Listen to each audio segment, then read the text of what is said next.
हाय दोस्तों, कैसे हैं आप सभी लोग। आशा है आप सभी बढ़िया होंगे और मैं भी बढ़िया हूँ। मैं चेतना तिवारी कांडपाल स्वागत करती हूँ आप सभी का कुमाऊँ की इस खूबसूरत सी घाटी बागेश्वर से। तो दोस्तों आज का ब्लॉग बनाने का कुछ हो नहीं रहा था क्योंकि मौसम ऐसे हो रहा था, बारिश बारिश बारिश।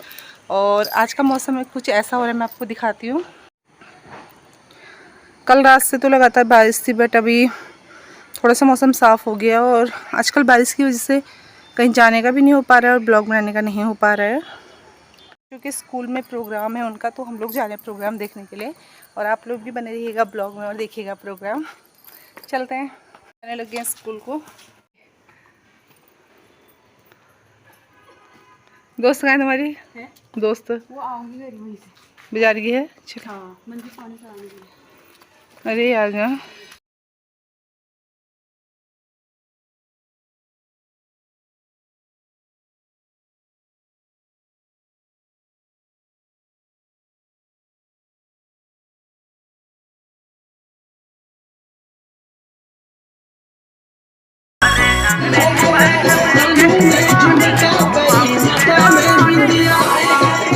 अंग्रेजी मैडम में देखे मॉडर्न घुमाऊं, मेरा मॉडर्न घुमाऊं।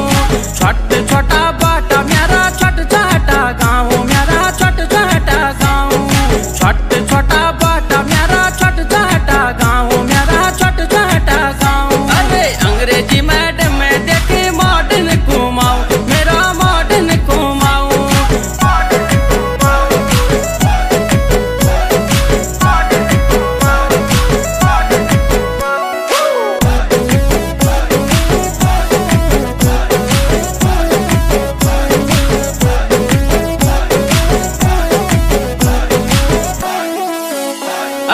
आजकल चेली बड़ी माँ पला जो की चले, आजकल चेली बड़ी माँ पला जो की चले। पला जो लागे छी जैसी बुबू की सुरावे, पला जो लागे छी जैसी बुबू की सुरावे। एक हाथ मोबाइल थामी, एक हाथ रुमाओ तेरा, एक हाथ रुमाओ। अरे अंग्रेजी मैडम में देखे मॉडर्न घुमाऊं, मेरा मॉडर्न घुमाऊं। अरे अंग्रेजी मैडम में देखे मॉडर्न घुमाऊं, मेरा मॉडर्न घुमाऊं।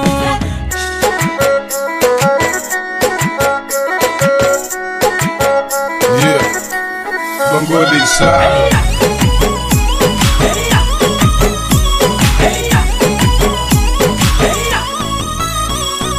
कुमाऊं का द्वार बली घुमली हल्द्वानी, कुमाऊं का द्वार बली घुमली हल्द्वानी।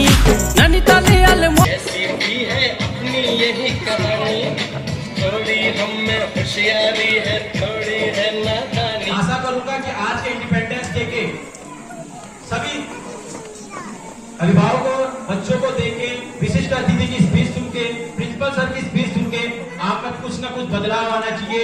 आप अपने माँ बाप, अपने अभिभावक, जो अपने टीचर्स गुरुजन है, उनका आदर करना न भूलें।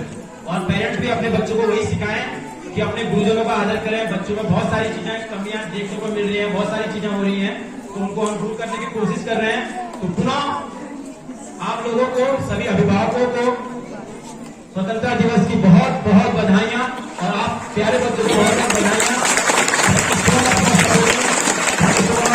जय हिंद, जय भारत। एक घटना मैं आपके सामने प्रस्तुत करना चाहूंगा। वो घटना मैंने अपने टीचर्स के साथ भी शेयर की थी।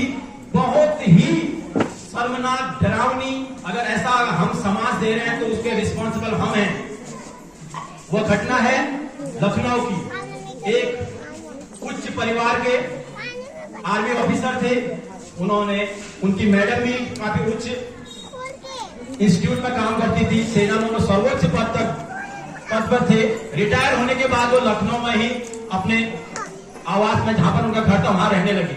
और उनके 2 बच्चे थे, उन्होंने अच्छे अच्छे कॉन्वेंट स्कूलों में, इंटरनेशनल स्कूलों में पढ़ाया लिखाया, उनको कोर्स कराया और दोनों ही अमेरिका सेटल हो गए। दोनों ही बच्चे अमेरिका सेटल हो गए। तो जैसे जैसे उनका बुढ़ापा बीतता गया, अचानक उनके जो धर्मपत्नी है उनका देहांत हो जाता है। ये मैं कोई कहानी नहीं सुना रहा हूं, ये एक लेख छपा हुआ है, आप लोग इंटरनेट पर भी मिल सकता है आपको, या कोई मैगजीनों में छपा था, वहां से रियल स्टोरी। इससे हमें क्या सीखने को मिलेगा, मैं आपको कहानी में लास्ट में बताऊंगा what is the conclusion of that story, या जो real story I am talking about है। तो उनका माता जी का देहांत हो गया, तो पापा ने दोनों बेटों को फोन किया कि अब बेटा आप लोगों की माता का देहांत हो गया, तो अंतिम जो संस्कार होता है उसके लिए आप आ जाए, उसके लिए रुके। तो दूसरे दिन छोटा बेटा पहुंचता है, अमेरिका में, दोनों अपने अपने परिवार के साथ सेटल थे। दोनों छोटा बेटा पहुंचता है, तो उन्होंने कहा कि बड़ा बेटा क्यों नहीं आया, तो छोटा बेटा कुछ टाल रहा था, उनको बता नहीं रहा था, तो उन्होंने कहा चलो करते हैं, मैं कर लूंगा, ये है वह है। तो पापा ने कहा नहीं, बड़े बेटे को आने दीजिए, उसी का अधिकार है, तो वही वो करेगा।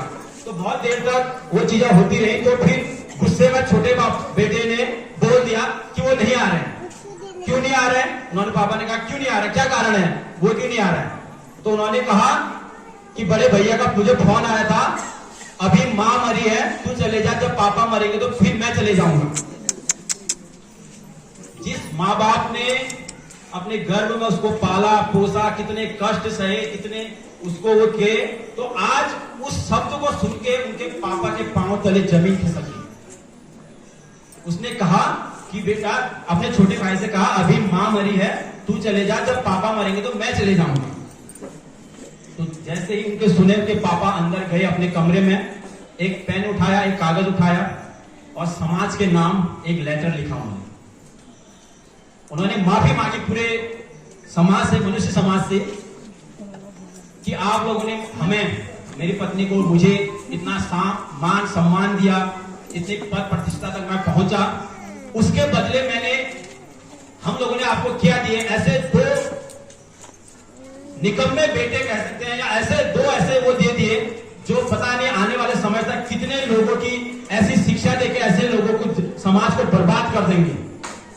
उन्होंने पूरे समाज को उस लेटर के माध्यम से माफी मांगी और अंदर अपने जो उसके पास बंदूक था या जो भी उसके वहां थी, उससे ऑन द स्पॉट अपने आप को सुसाइड कर दिया। तो मैं ये कहना चाह रहा हूं इस मैच उससे कि हम किस प्रकार की एक्सपेक्टेशन अपने बच्चों से कर रहे हैं, किस प्रकार की एजुकेशन दे रहे हैं।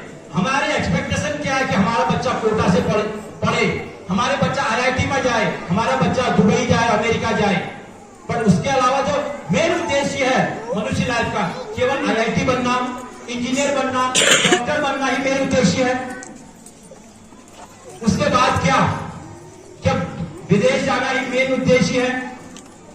हम आज 77वीं वर्षगांठ तो मना रहे हैं, बट इसके अलावा हम समाज को क्या दे रहे हैं। आज हमारे आए दिन हमारे जो युवा हैं, जो अदर लोग हैं, सुसाइड कर रहे हैं। किसकी कमी है? किस प्रकार का माहौल हमने अपने घरों में क्रिएट कर दिया है। इसकी रिस्पॉन्सिबिलिटी आपको, हमको लेनी पड़ेगी कि किस प्रकार का माहौल, अपने बच्चे को हर परिस्थिति से जूझना सिखाइए। हमारी जिम्मेदारी है। अगर एज ए टीचर्स सबसे बड़ा इंपॉर्टेंट रोल हमारा है, बट उसके साथ साथ सबसे उससे ज्यादा जो इंपॉर्टेंट रोल है वो माँ बाप का है कि आप लोग किस प्रकार का माहौल अपने घर में क्रिएट कर रहे हैं। क्या बातें आपके घर में होती हैं, कैसा इन्वायरमेंट क्रिएट कर रहे हैं। कब आपका टीवी देखने का समय है, कब आपका मोबाइल देखने का समय है, कब आपके बच्चों के साथ कन्वर्सेशन करने का समय है, कब आपके जो छोटी छोटी घटनाएं समाज में हो रही है उसके बाद अपने बच्चों के साथ बैठ के कन्वर्सेशन करने का समय है। गुड थिंग्स और बैड थिंग्स के बारे में बच्चों के साथ कन्वर्सेशन करने का समय है। केवल अच्छे इंस्टीट्यूटों में पढ़ा लेना, अच्छे बिल्डिंग देके, टाइल वाले बिल्डिंग देख के, बच्चे बसों वाले इंस्टीट्यूशन देख के उनमें भेज देना, महंगी फीस वाले स्कूल में भेज देना, दैट इज नॉट इनफ। अगर बच्चा अच्छा है, संस्कारी है, डिसिप्लिन है, मीडियम भी है, तो वो अपने लाइफ को, अपने परिवार को अच्छे से सर्वाइव करा पाएगा। अदरवाइज कितना ही बड़ा इंजीनियर ऑफिसर बना दीजिए, A1 क्लास का ऑफिसर बना दीजिए, पता नहीं किस दिन अपने माँ बाप को छोड़ जाएंगे, वृद्धाश्रम में छोड़ जाएंगे, कब अपने पेरेंट्स को, अपने जो लाइफ पार्टनर है, अपने बच्चों को छोड़ देंगे। जो कि I am talking about that divorce, जो आजकल तलाक की बहुत सारी घटनाएं आ रही हैं, परिवार में बहुत सारे कलह सुनने को आते हैं। तो what is the importance of the good education? सबसे ज्यादा इंपोर्टेंस है discipline, self control and watching properly by the parents as well as the teacher side. बहुत इंपोर्टेंट है। और मैं आपको इस मंच, शिक्षा के मंच से, मंदिर से आश्वस्त करना चाहता हूं, आप लोग हमेशा सपोर्ट करते हैं पूरे आनंदी एकेडमी के जो अभिभावक है, मैं हमेशा उनका कहता हूं कि हम यहाँ से 100% ट्रांसपेरेंसी एजुकेशन देने का काम कर रहे हैं। मैंने अपने टीचर्स को हमेशा 1% किया कि आप ना मेरे लिए काम करेंगे, ना आनंदी एकेडमी के लिए काम करेंगे। आप हमारे लिए कभी काम न करें, बट बच्चों के लिए 100% ट्रांसपेरेंसी के साथ। बच्चा खराब है तो पेरेंट्स को पूरा बताइए, उसमें 1% कट करके नहीं बताना है कि बच्चा खराब है या नहीं है, पूरा। कोई बात नहीं, हमारी जो स्कूल की रेपुटेशन या उन पेरेंट के सामने गिर जाएगी, कोई बात नहीं। हमारे बच्चे की स्ट्रेंथ कम हो जाएगी, कोई बात नहीं। बट जो एक्चुअल एजुकेशन है उसके लिए डिटर्मिनेट है और डिटर्मिनेट रहेंगे। अगर जिस दिन हमें लगेगा कि हम अच्छे इस एजुकेशन डिपार्टमेंट में आने के बाद अच्छे से अपना काम नहीं कर रहे हैं, on the spot I will resign from this department.